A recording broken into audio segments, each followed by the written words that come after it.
episode of the Haptics Club podcast. I'm Brian. I'm the creative lead at SenseGov, and I'm joined by the one and only founder of the Haptics Club, Eric from Razer. The Haptics Club is a team of people that have a passion for haptics. Our goal is to raise awareness of the amazing tech and people in haptics, foster interesting discussions on the subject. We are so happy to be here for yet another amazing season of the Haptics Club with even more surprises and new exciting guests. Speaking of which, right now we're joined by Ed Colgate, a leader in the field of haptic interfaces for over 3 decades. He's a mechanical engineer, inventor, and entrepreneur. There is so much to learn and talk about today. We'll divide the hour with a 5-minute intro, then 15 minutes of questions on the area of expertise, 10 minutes on the future of haptics, and then we will, of course, over the challenges and opportunities of the haptics industry in general. Around the 30-minute mark, we'll stop the recording and open up the floor for the audience and to ask questions to our guests. So be ready. To anyone listening to our podcast, you're missing out. Be sure to visit thehapticsclub.com and sign up for our newsletter so you don't miss the next live event. Last for the opener, this season of the Haptics Club podcast is sponsored by the Haptics Industry Forum, an association of haptics companies. This sponsor really helps us out running these episodes, so thank you very much to them. So, enough for the opener. Ed, welcome to the podcast. You had a long career in both academia and entrepreneurship and haptics. However, you started from robotic grippers at the beginning of your career at IMT. So when exactly did the interest in haptics and human perception start to take the predominance of your time? First of all, let me just thank you and Eric and the team at the Haptics Club podcast for having me. I've watched quite a few of your podcasts, which are just terrific, and it's a real honor to be here talking to you. So yeah, as you emphasized, I've had a over 3-decade career in haptics. Kind of one of the old guys in the field. I started my path into it. It came from having been a grad student in mechanical engineering at MIT in the late 80s, when kind of people interacting with robots and robots interacting with the world in general was a pretty hot topic. You know, at the time, and really to some extent still today, most of our robots are really better at executing very precise movements in free space, and not so great when they come into contact with the world. And so my PhD really looked at that question: how do we have a robot touching the world, maybe moving along a surface, and doing that in a stable fashion, and be able to control the normal forces, etc. So I looked at some questions there. So I was already thinking about interaction between robots and stuff, but not so much people. But when I came here to Northwestern, I thought it would be interesting to begin to look at using robots for remote manipulation purposes. Not a new idea, actually an idea that dates back to the Chicago area, to Argonne National Lab in the 1940s for moving around nuclear materials from a safe location. But I was interested in perhaps varying scale between the operator interface and that remote manipulator. And so the first thing to do was to build an operator interface, and one that could provide force feedback. So worked with one of my early students, a guy named Paul Millman, who's been his career at Intuitive Surgical. And we developed that and began to think about how to provide that force feedback. I kind of ran out of money to build that small remote manipulator, and so we simulated it. And of course, unbeknownst to me, because I did not know the word, this was a haptic device, a haptic interface. Pretty quickly, I did learn that word, and a few other people around the globe were starting to think about these things as well, and we began to come together. And so that's kind of how I found my way into the world, very much through this sort of kinesthetic force feedback path. What more can I tell you? Thank you very much. So, yeah, that's a beautiful background, Ed. So, can you tell us a little bit what triggered that transition from being into the robot side of haptics towards the human side, and what different things that you have to study as an expert of robotics to get into this field of haptics? Yeah, I mean, you know, one of the things I love about the haptics field is how interdisciplinary it is. It did not start that way, right? It was really a bunch of mainly mechanical engineer roboticists thinking about how to, tackle problems like simulating, a hard virtual surface. That's kind of how I got my start in the field. And we didn't really think about people except that we needed them to to move the devices. We were really, in fact, I was very explicitly, I was developing passivity theory and doing things so that I didn't have to think too hard about the person. So I could kind of endow the haptic interface with some properties so that I would know it would be reasonably well behaved, and I had this idea of Z width. It could implement things that felt very stiff and things that felt very light, and tried not to think about the person. Um, that's actually kind of where where I was, and when many people in the field were. There weren't that many, but in the early days, and we're very, very fortunate that some of the real great minds in the psychology of touch, in particular Susan Lederman, and then Bobby Klatsky, found what we were doing to be interesting, and actually, took the effort to attend conferences, which were things like, American Society of Mechanical Engineering conferences, and to begin to interact with us. And so slowly over a period of time, mainly due to the influence of these titans of the field, we in the field began to think a little bit more about the human experience and about how to design experiments to capture that. But I think partly what happened is that after, oh gosh, a decade or more of sort of emphasis on force feedback devices, more and more interest began to grow in the skin as an important medium for interaction. It really wasn't there in a very big way in the very beginning of the field. People had actually thought about it in much earlier in terms of things like interfaces for the blind, but it wasn't really a mainstay part of the field. But then it began to come in as more consumer electronic devices, particularly smartphones, began to sort of pose some interesting questions, and also, frankly, a lot of the first feedback stuff became more mature, so there were more opportunities. And so now, as you start to get into these problems that involve the skin, which is so rich and so replete, in receptors and sensory experience, became more and more important to think about that human experience and to have really robust methods for measuring it. Over time, the field became even more interdisciplinary. For me, it was a gradual process, but one that really began to take off. Frankly, one of the people who's here with us today, Mark Salata, in the audience here, was a PhD student of mine who was the first person to really think about bringing the experience of what's happening at the skin together with some of this kinesthetics that we'd been doing. And from that point forward in our lab, it really kind of took off.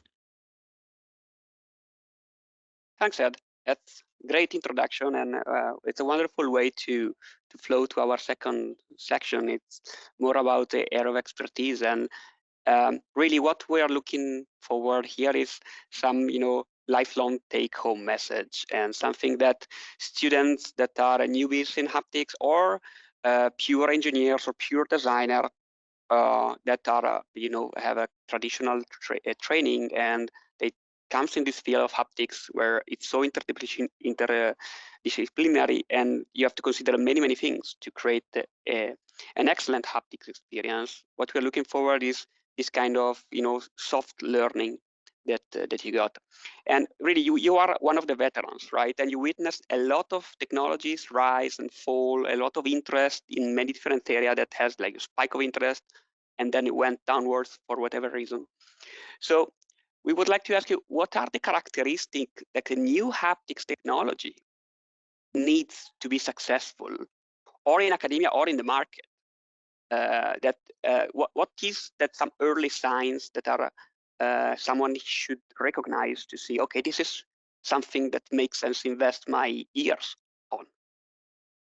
Yeah, it's a really good question, Eric, and I think it's frankly one of the most important questions that anybody in the field should be asking themselves, because it's a field. I think partly because it's still sort of in its infancy, where it's sort of very easy to go down rabbit holes, right? To invest a lot of time and energy in a technology, perhaps because it seems cool, seems promising, but if you take the time to ask the sort of questions you just asked, you may find that you can make better choices of where to put your time and energy. I think ultimately, certainly in the marketplace, there's no question that the number one question to ask yourself is, what problem do you solve? Um, um, and is there a better way to solve that problem at the same time, right? Um, you know, a lot of haptic technologies have been developed usually by startups, because the founders have managed to create something kind of new and novel. But I think an important mark of whether they're going to stand the test of time or not is whether they solve an important problem that's very difficult to solve in some other way. And this is not true about just haptics, right? This is sort of a general truth. But it's a hard question to answer, right? And it takes a little bit of clairvoyance to know the answer often. But it's worth putting time and energy into thinking that one through. And our field in particular, I think, has suffered from it time and time again. Haptics is a form of, human machine interface, but we have, and we're using right now, other forms that are, clearly more advanced and more powerful in today's terms. And so, we're kind of a little bit on the outside looking in, and trying to understand where is it uniquely that our haptic technologies can go and create value by solving problems. In the academic area, it's a little easier, right? Because of course, there's value to be had in solving problems that may or may not create value out in the world, but that create new knowledge, not knowing where that's going to go. And there's great value in doing that, and that's one of the things I love about academia is that freedom to explore. Now, at present, I'd say though that I guess I continue to see a lot of efforts in the academic field that are sort of variations on old themes. And I get it. It can be. Would you like to be more specific? It's fine. We are. You can not. You can share a little bit more about this technology. You can even say vibrotactile or others. Sure. That you can say. Yeah. So a good example. A good example of variations in old theme would be, let's use vibrotactile actuators, but mount them to the body in a different way, or vibrate along different axes. But the reality is that advances may occur in that direction, but they're unlikely to be as sort of powerful as those that are based upon more fundamental advances in technology, of which our world is replete. I mean, we live at a really interesting time. We have fields like soft robotics, for instance, that are exploding and providing really a wide set of novel tools, by which I mean more sophisticated ways to select materials, to create materials, to manufacture useful forms, more technologies that can be applied at the mesoscale, which is incredibly important when you're talking about the skin, because we all understand that the resolution of tactile sensing on the skin is sort of millimeter-ish scale. So we live in a world where there's some pretty extraordinary opportunities happening. They're not necessarily easy to understand how to apply, and many people like myself who have been doing haptics for a long time aren't necessarily trained in how to use these tools. So there's some real challenges, but I do think that in the academic world, we're going to see some really exciting things coming out of the confluence of some of these new approaches that, sort of broadly speaking, are coming out of the soft robotics type of effort. and so I'm very, very excited about that. But then as you think about taking those things and translating them into the marketplace, we have to come back to that earlier topic, right? What problem is being solved? And sometimes that's the much harder problem. Actually, a little sometimes also how much it costs, because at the end of the day, it's also a part of the equation. I change hats right now. I'm in a company and doing consumer electronic devices, and when I pitch an idea to my product development director, I say, yes, how much it costs? First question.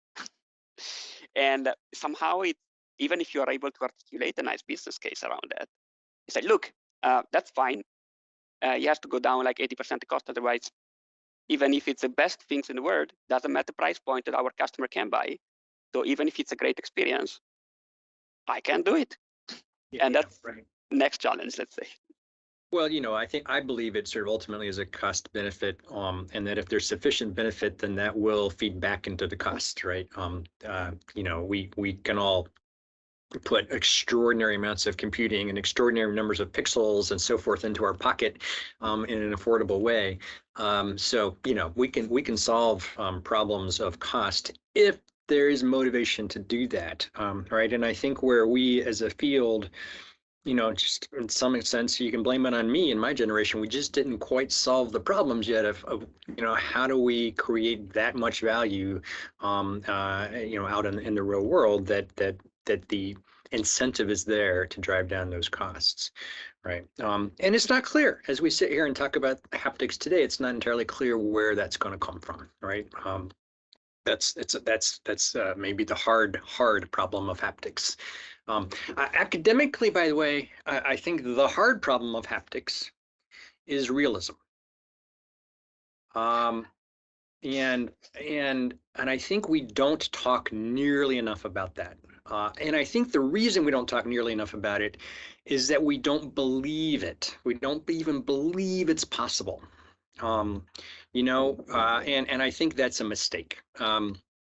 We spent the last Haptics Club with in-touch researcher from UCL saying the exact perpendicular things, which is they mentioned that for them it is the normalization of the haptic metaphor driven with an incomplete technologies that will get normalized over the final user, that we enhance the perceived realism and immersion by users. And that was a little bit what they did share. I say, okay, look, this is the reality. It is like that. What we believe is that the bar of believability moves and people will get accustomed and will get value, a lot of value from that. It's nice to see from your side that is the realism acts that academics are not taking much into consideration. That's just to put in perspective to our listener and giving you a feedback from what we heard. Oh, of course, and I say this in part to be a little controversial, but I do believe it. I think that realism is a loaded term, and we can discuss it at some great length, but I certainly think that history has proven that interface technologies become wildly valuable in our lives when they're able to present information in a way that our minds can instantly, grasp. And by the way, and provide a lot of information in that way. So again, we're having this video conference right now, and it's because we have the visual and auditory channels dialed in to the point that it's not that I believe I'm looking at Eric and Brian and you're really, really there on that piece of glass in front of me, right? But my mind has zero problem of interpreting and that as if you were in fact there in front of me. So it could be cartoons of you and I could still do that, right? So that's not necessarily realism, but the real key point here is that whereas there are many, and I guess your previous speakers are in this camp that would say, no, what we really need is, we need these metaphors and these things that can be sort of interpreted and people will learn. I disagree. I think that that there will be some small wins that way, but the big win, right? The big win is to be able to display information in a way that our sense of touch can interact with in a very rich fashion and a very realistic fashion, again, meaning that we just understand it, right? Do you see something in that direction over the X Prize activities that is going on now? That's the first question. And the follow-up question is, do you see some promising technology and or devices today, both in academia and or industry, that lead you to see the light in the end of the tunnel? Yeah, great questions, both of them. I'm glad you brought up the X Prize. I'm actually involved with that as one of the judges, and so I've been watching and feeling and interacting with that technology here over the past few years. And for all of your listeners, if you have a chance to get out to Long Beach next weekend for the finals, I think it promises to be a really extraordinary event. Can you maybe remind what is about the X Prize? Yeah. So what is this X Prize? Well, X Prize is a foundation that supports big competitions. This particular one is called the ANA Avatar X Prize. ANA is a Japanese airline, and they're the sponsor of this Avatar X Prize, and the goal is to achieve remote presence. So what the teams have been developing are operator interfaces and then avatar robots that enable an operator to essentially embody that avatar robot in a physical world, right, and have a physical remote presence. And they're being tested next week on, I guess, 3 main areas: connection, so using touch as a means to sort of create a richer connection than, say, just sight and sound. That's one of them. Another is exploration, so the idea of exploring remote places like the moon or Mars, and then the other is essentially transporting skills. So if you have a particular skill, let's say you were a physician who could make a very quick and certain diagnosis through touch, can you do that sort of thing at a distance? And so these systems are very much multi-sensory. Haptics is a very key part of all these interfaces. And I think that technology, from a number of the guests that you've had, and I think probably from Brian's company, maybe from yours, is very much part and parcel of some of the very competitive systems. So to me, that's a really exciting direction, right? I mean, to me, achieving this idea of being able to defy distance, just as we're doing it now, but doing that in an embodied way, is a very exciting topic that I think might actually solve some real problems in the real world. So that's, I think, an answer. That's the first question, yeah. And the second one is, do you have some,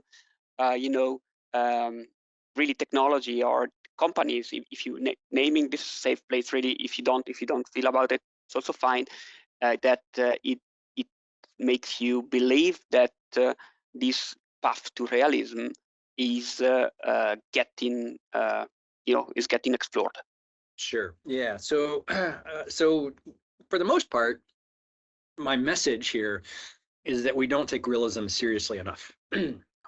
And so there's frankly not a lot of technology out there that even attempts to achieve realism, right? Most of these things are sort of more representational and all. I mean, like from the force feedback standpoint, we developed methods back in the early 90s of creating extremely broad Z-width so we could run into virtual walls. It felt like you're running into a concrete wall. I mean, they were really, really hard. And the experience of shape and form, the tools are right there, but we don't really see that technology very much in play today. And on the touch side, I've spent a fair amount of time over the last decade or so trying to develop technologies to do things like virtual textures, and it's basically been a failure. And so has pretty much everything else I've seen.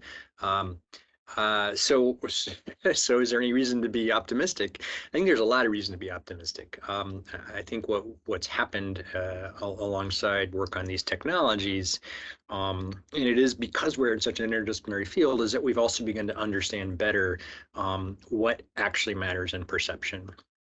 And of course, we all know haptics is sort of very multi-sensory. There's thermal, there's sort of very rich types of different mechanical cues associated with the different sorts of receptors and so forth. But I think we're starting to make some pretty good progress in understanding what the requirements might be. So I'll give you an example. For over 100 years, since the seminal work of David Katz, we in haptics have tended to think about touch and texture in terms of this duplex theory, right? That there's this sort of vibration sense and there's this kind of more shape type sense. And so I think of those as temporal and spatial. And so now if I want to build a device to display texture, does it need to be more temporal, more spatial, both? Like, how do you think about that? And because we had developed variable friction devices, which were really good at temporal, we could modulate friction very, very fast.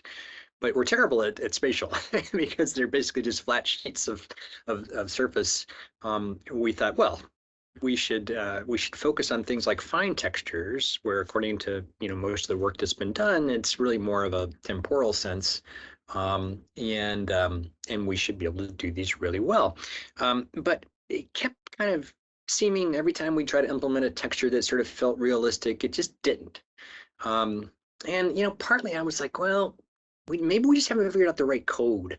Because after all, if I gave you a speaker but no microphone and said, go and create Eric Vizzoli in his amazing Italian accent, yeah, it would be impossible, right?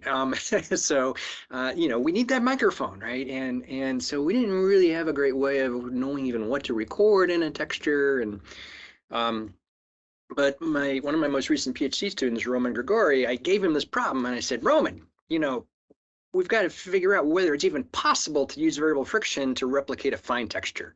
I mean, we can't do that, then, And so he built a beautiful apparatus that enabled him to measure the vibrations in the skin as you're moving across a texture, and also measure the forces that were occurring, and then play those back really accurately. I mean, really accurately. And he did this, and we would feel these things, feel the real, feel the virtual, and they felt nothing alike, nothing. It was like a complete disaster, a complete failure. And yet from that, right, from that failure, you learn some really important things. And what we learned there, and then Roman went on to verify in a second set of experiments, is that the spatial variation within that contact patch where you're touching the surface, it matters even for very fine textures. It really matters. He went on and built a pen array apparatus, which many people have done, but he emphasized on building something that was high bandwidth, so he could vibrate these pens against the skin at close to 100 hertz, and what was shocking to us is that you have a bunch of pens vibrating. Let's say they're all at the same frequency and the same amplitude, sitting there vibrating in your skin. But you begin to get them a little out of phase with one another. You can totally feel that. In fact, it's not subtle. It's a really big, strong effect. And so, it started to sort of tell you that what's happening within the contact patch, you might think is clearly as important for something like Braille. It's actually incredibly important for something like, feeling velvet. What I love about what you're saying is two things. First, I had the same experience. Exactly 2015, we did this really nice profilometer. We took the ultrasonics outside. We did the profile. It was a high bandwidth one. Oh, this is not going to apply. Okay, that trashed. That's one. Yep. The second thing I love what you're saying is that about the out of phase vibrations is that this is, is nothing alike sound. Yeah. And that's exactly what I'm preaching like this, discussing all the time. But people say, oh, it's like a glorified sound wave. And no, it has nothing to do with sound waves, because as a difference, phase matter. And when we say that phase matter, means that you can really, really feel if it's out of phase.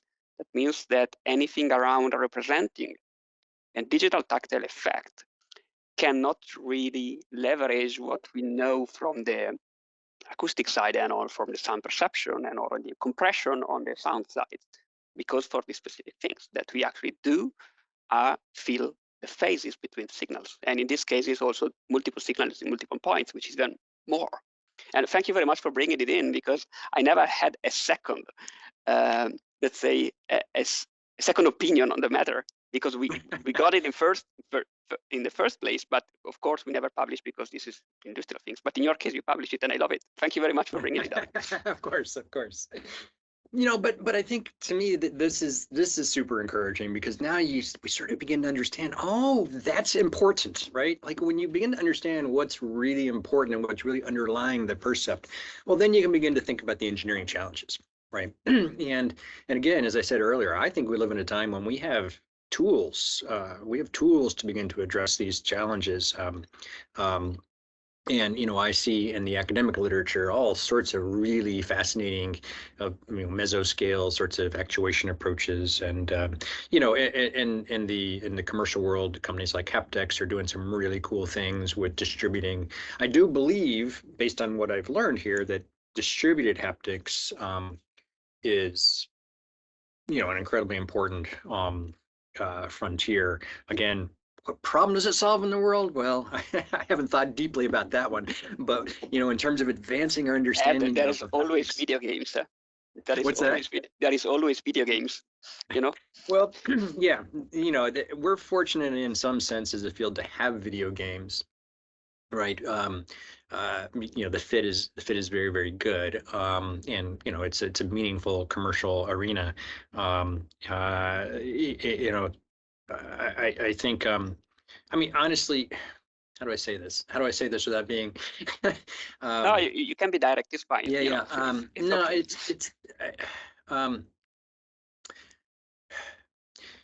So I'll make an analogy. I talked about my early work in haptics, doing things like, you know, virtual walls and so forth. What made that exciting was that it was bilateral, right? That as soon as you go and you grab that device and you interact with the world, there's a feedback loop that's created, right? and what made it, and that feedback loop is subject to all the problems of any feedback loop, stability and so forth. And when you're interacting with very, very diverse physical systems, you're talking about very, very diverse sort of feedback gains from very small to very large. And so, so we had to deal with the fact that it was bilateral. That was fundamental. Now let's use that as a metaphor. Everything we do is bilateral in the sense that, you know, you may create some novel means of creating an experience for an individual, but to make that scale and to make that, you know, do exciting things in the real world, you need those individuals to sort of be in a position to sort of embrace and adopt that. And so one of the problems that we struggle with in haptics is that we're creating these novel experiences, and very often the market is not in a position where they're sort of a mind to adopt it. Not necessarily because it doesn't solve the problem, maybe it does, but it might be a way that is unfamiliar, and therefore there's sort of a reluctance to adopt. And so, you know, we're all aware of what Meta is doing, and you know, with the metaverse, and it's super exciting, but they're fundamentally going to have this problem, right?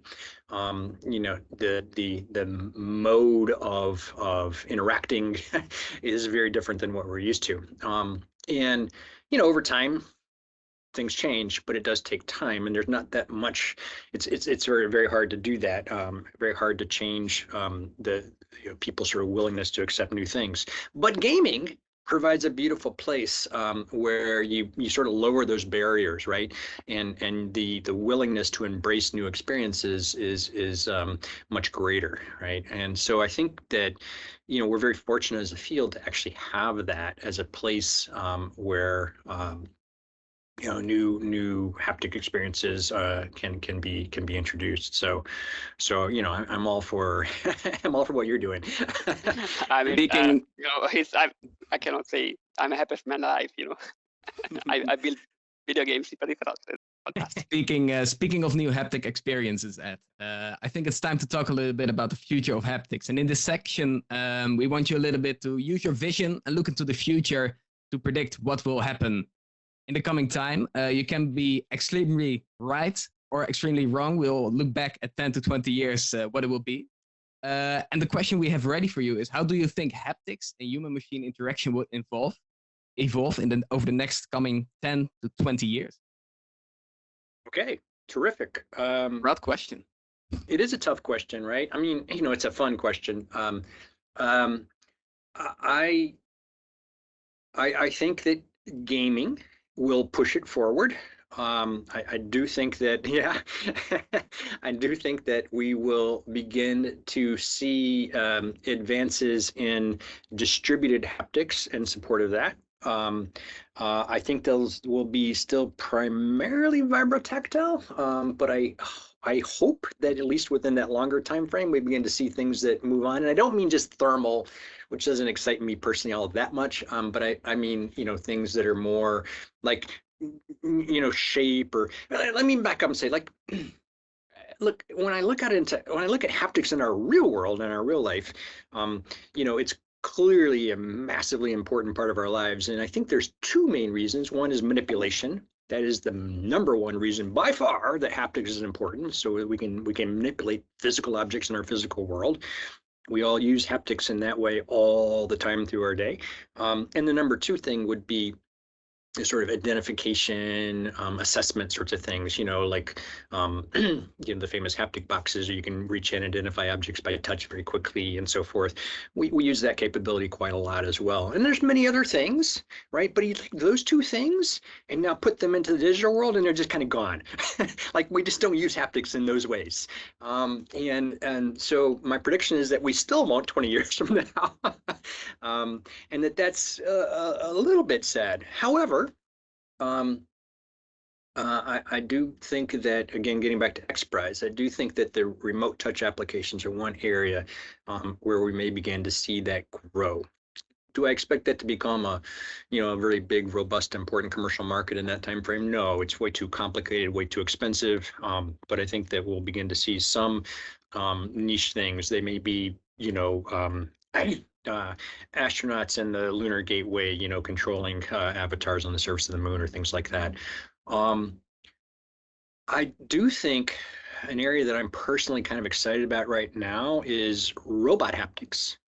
I fully expect that to advance a great deal in the next decade to 2 decades, and by which I mean robots having much better, more like us, tactile sensing and some idea of what to do with that, right? And that's not an easy problem, and it's not just about sensing; it's also about manipulation and degrees of freedom and actuation, because you need the sort of in-hand dexterity to do something interesting with that information. So there's a lot going on there. But I think that the tools are actually much more in place, and it's a much better problem because you don't have this incredible black box of the human perceptual system to deal with. Although probably having humans in the loop as a means of training robots to use this is a part of the equation. So I think that's going to be an area that will take off, and I'm super excited about that one. What I'm So interesting to see there is that, like, you know, in AI at the beginning we had some human-inspired, you know, artificial intelligence networks, and right now they're completely different, nothing to do with how we human are, you know, our brains are wired. And I would like to understand is because right now it seems that the robot skin perception is human inspired. So there is these small patches and things like that that try to mimic how we do. What I'm really interesting to understand is when it will completely diverge, when they will find completely different perceptual patterns that will be applied to this matrix of sensors that have nothing to do with how humans function, and if we are able to get superhuman performances thanks to that. Yeah, I think that's a really, really great topic to raise, Eric, and I think that it will absolutely follow that path where there will be a divergence and there will be sort of superhuman performance, because that's kind of how robotics work today, right? I mean, you go into a car factory and the robots are stronger than you are, and you know, have bigger range of motion and things, so they're superhuman in certain respects, and I think that will be the case here as well. It's sort of, otherwise it might be better to use a human. So so the question is, how do we get there? And the problem here is the sort of the control problem. It's like, how do you represent the goals of a complex dexterous task? How do you know how to take tactile information and map it into motor information? And you know, those are brutally hard problems to solve. Clearly, machine learning is going to play an important part of it, but I tend to think that extracting skills from humans will be, at least in the early going, a part of it as well, because we've figured these things out. You know, we can do these dexterous tasks that robots just can't do very well. So putting people in the loop and using really advanced haptics in the way that we tend to think about haptics, it does seem like it may be a part of that, at least in the next couple of decades. So I don't know if I'm right in this or not, but because of that factor, I think that we'll, at least for a time, continue to see robot hands and sensing and so forth be kind of anthropomorphic, until eventually we begin to understand it better and they can stand on their own better, and then it will clearly move superhuman in some way. That's fantastic. Thanks. Go ahead. It has been an incredible answer and incredible episode. So before closing, we usually ask to our super experts that come here if they have some advice for the newbies. And in this case, you have a career between design and engineering. And as you know, a pure engineer in haptics have a lot of problem. A pure designer in haptics has a ton of problem. So what are your advice to pure engineers and pure designers that are interested in haptics about approaching this field? Yeah, those are really hard questions to ask, but you're right. I have been fortunate to sort of, you know, to see and interact with people in both camps. And what I would say is, first of all, is try not to be pure. You know, your core expertise may be, you know, as Brian, more on the design end, or you know, you or me more on the engineering end. But it's incredibly important to put yourself in a work setting which is interdisciplinary and takes a more holistic perspective, because otherwise you're doomed to failure. So let's not let that happen. You know, and then from there, I'd say, so in other words, if you're a designer, just hang out with the engineers quite a bit and understand that world, and vice versa. But then it gets back to what I said earlier. It's like, I think at the end of the day, you really have to all be committed to the idea that you're gonna solve real problems. And that doesn't mean that there's not room for creative expression and all, but it does mean that you need to think carefully about your process, and how you involve, you know, users in it, and how you hold your own feet to the fire to be sure that you're doing things that matter. I think that's just true universally. For engineers, again, I'd say that these are exciting times. We've got new tools. I'd be aware of them.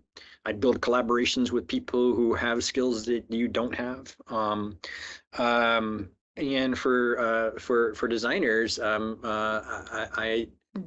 I know a little less about all the new tools, but again, I do think we live in those times where people like Eric are building those, and standards are being developed, and those things tend to really kind of grease the skids for the design community. And so thinking hard about sort of ideas of tools and open source, and how you can create more of a community, how you can have the tide rising to lift all the boats, I think is an important thing. Ed, thank you very much. It's been incredible, and I really happy to have you here after you interviewed me during my PhD thesis viva. So it's a nice circle that close back. So for our listener, you are missing out if you're not joining us in the live section. We have a fantastic people here that in a while will be able to ask their own question to our speaker. And you can find us in every podcast platform that you might think of. This episode will be also published on YouTube, so you'll be able to actually see my aging skin over here. And we'll meet up again in a few weeks' time with a special event with vibrations. So we have a new format that we're trying with 4 different speakers that will try to get a bit more in technical depth about vibrotactile haptic technology, the different one like piezo or impact haptic technology or voice coils, and understanding what are the difference, what are the use cases, what you can do with one and not with the others. For everybody else, thanks a lot for listening. Ed, it's been a huge pleasure to have you here. Would you like to share how our listener can reach out to you if they would like to connect? Sure. I'm pretty old school, so probably the best way is to shoot me email at my Northwestern email address, colgate@northwestern.edu. Fantastic. Thank you very much, and I wish everybody a wonderful rest of the day.